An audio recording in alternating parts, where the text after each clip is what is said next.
സഹോദരന്മാരെ, ഈ വീഡിയോ നിങ്ങളെല്ലാവരും ശ്രദ്ധയിൽപ്പെട്ടിട്ടുണ്ടാവും വിചാരിക്കുന്നു. ഇന്നലെ വയനാട് ജില്ലയിൽ സ്വകാര്യ ബസ് ജീവനക്കാർ മുതലാളിമാരും സമരം നടത്തി പോലും. നല്ല കാര്യം തന്നെ. അവർക്ക് ബസ് ഓടിയിട്ട് മുന്നോട്ട് പോകാൻ വേണ്ടി പറ്റുന്നില്ല, ജീവനക്കാർക്ക് ശമ്പളം കൊടുക്കാൻ വേണ്ടി പറ്റുന്നില്ല, എണ്ണയടിക്കാൻ തന്നെ പൈസ കിട്ടുന്നില്ല എന്ന അവസ്ഥയിലേക്ക് സ്വകാര്യ ബസ് ജീവനക്കാർ എത്തിപ്പെട്ട് ഏറ്റവും കൂടുതൽ ഇടതുപക്ഷം പരാജയപ്പെട്ടപ്പോൾ ഏറ്റവും കൂടുതൽ സന്തോഷിച്ച വിഭാഗാണ് ഇവർ. അന്ന് പാൽപായസ വിതരണവും അതേപോലെ പടക്കം പൊട്ടിച്ചിട്ട് ആഘോഷിച്ച വിഭാഗാണ് ഇവർ. ഇവരെ അവസ്ഥ ദയനീയമായ അവസ്ഥയിലാകുമ്പോൾ ഇപ്പോൾ മുന്നോട്ട് പോകുന്നു. നല്ല കാര്യം തന്നെ. ഒരു റോബിൻ ബസിന്റെ മുതലാളിനെ അറിയില്ലേ? അദ്ദേഹത്തിന്റെ ഇപ്പൊ മുണ്ടാട്ടേ ഇല്ല, അദ്ദേഹം മിണ്ടുന്നില്ല. അദ്ദേഹത്തിന്റെ ബസ് 2 ദിവസം മുമ്പ് RTO പൊക്കി.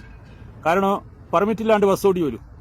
അദ്ദേഹം കരുതിയത് ഇപ്പൊ പൂക്കി മുഖ്യമന്ത്രിയാണല്ലോ, നമ്മളെ മുഖ്യമന്ത്രിയാണല്ലോ, ഇതൊന്നും പ്രശ്നം ഉണ്ടാവില്ല, എങ്ങനെയോ ഓടാന്നുള്ള തീരുമാനത്തിലേനും വരും.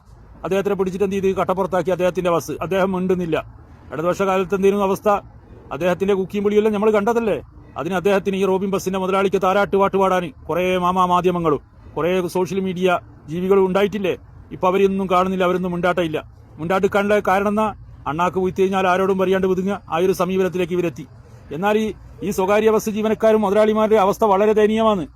വയനാട് യൂത്ത് കോൺഗ്രസിന്റെ നേതാവിന് 4 ബസ്സുണ്ട് പോലും. ഈ 4 ബസ്സു അവർ കയറ്റിയിട്ടിട്ടാവലുള്ളൂ, കട്ടപ്പുറത്താവലുള്ളൂ. കണ്ണൂർ ജില്ലയിലെ ഒരു ബസ് പൂക്കി മുഖ്യമന്ത്രി VD സതീശന്റെ ഫോട്ടോ വേക്കിൽ വെച്ചിട്ട് ഈ ബസിന്റെ ഐശ്വര്യം VD സതീശൻ, ആ ഫോട്ടോ നീ കാണുന്നത്, ഈ ബസിന്റെ ഐശ്വര്യം VD സതീശനാണെന്ന്. ആ ബസ്സും ഇപ്പൊ കട്ടപ്പുറത്താവലുള്ളൂ. ഓടാൻ പറ്റുന്നില്ല, ആൾക്കാർ കയറുന്നില്ല, ഓടിയാൽ തന്നെ എണ്ണയടിക്കാൻ പൈസയില്ല, ഇങ്ങനെയുള്ള അവസ്ഥ.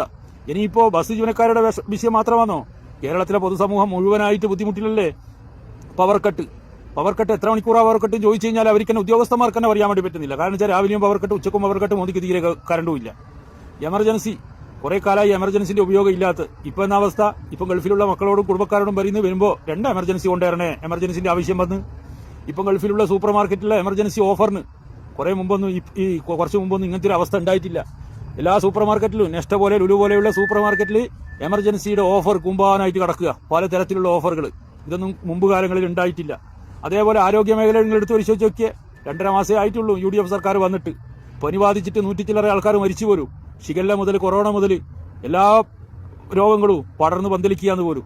എന്റെ നാട്ടിൽ ജനിച്ചിട്ട് ഇതുവരെ ഈ ഷിഗല്ല രോഗം എന്ന് പറഞ്ഞ രോഗം വന്നിട്ടില്ല. അതും ഇപ്രാവശ്യം വന്നു പോലും. ഞാൻ ഏതായാലും ഒരു വിശ്വാസിയായതുകൊണ്ട് ഖൈറും ഷറും അള്ളാഹുൽ വിശ്വസിക്കുന്നുണ്ട്. ഞാൻ ഇപ്പോഴത്തെ ആരോഗ്യമന്ത്രി മുമ്പ് പറഞ്ഞതൊന്നും കോട്ട് ചെയ്യാൻ ഉദ്ദേശിക്കുന്നില്ല, ഞാൻ അങ്ങനെ പറയാൻ ഉദ്ദേശിക്കുന്നില്ല. ഏതായാലും അദ്ദേഹത്തിന്റെ വാക്ക് കടമെടുത്തിട്ട് ഞാൻ പറയുന്നു, അരണം കെട്ടവർ നാട് ഭരിച്ചു കഴിഞ്ഞാൽ, ഇതെന്റെ വാക്കല്ല, ഇപ്പോഴത്തെ ആരോഗ്യമന്ത്രി മുമ്പ് പറഞ്ഞൊരു വാക്കാണ്.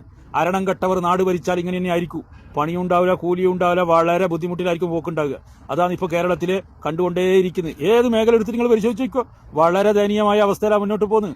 ഈ സ്വകാര്യ ബസ് ജീവനക്കാരല്ല മാത്രമല്ല, സ്വകാര്യ ബസ് ജീവനക്കാർ ഇങ്ങനെ തന്നെ മുന്നോട്ട് പോകണമെന്നുള്ള അഭിപ്രായക്കാരനാണ് ഞാൻ. അത്രയും ആഹ്ലാദിച്ചിട്ടുണ്ട്. മുൻ മന്ത്രി പരാജയപ്പെട്ടപ്പോ അവിടെ പാൽപായസാണ് ഇവർ വിതരണം ചെയ്തത്. ആടാന്ന് വെച്ചാൽ തൃശ്ശൂർ പൂരത്തിൽ പൊട്ടിക്കുന്ന വടക്കാന്ന് അവർ വാങ്ങിക്കൊണ്ടാണ് പൊട്ടിച്ചത്. എങ്ങനെയുണ്ട് ഇപ്പോ സന്തോഷമായില്ല എല്ലാവർക്കും? ഇത് അനുഭവിക്കുക, 4 കൊല്ലോ ഇനി 5 കൊല്ലോ അനുഭവിക്കുക. അതന്നെ ഇതെല്ലാം കണ്ടിട്ട് എന്നെ പോലെയുള്ളവർ വളരെയധികം സന്തോഷിക്കുന്നുണ്ട് കേട്ടാ. നിങ്ങളെ കൂട്ടത്തിൽ നമുക്കും വിഷമം ഉണ്ടെങ്കിലും ഖൈറും ഷറും അള്ളാഹുവിൽ വിശ്വസിക്കുന്നത് കൊണ്ട് നമ്മൾ എന്ത് ചെയ്യുന്നു, ഇതിൽ സാരസപ്പെട്ടിട്ട് മുന്നോട്ട് പോകുന്നുണ്ട്.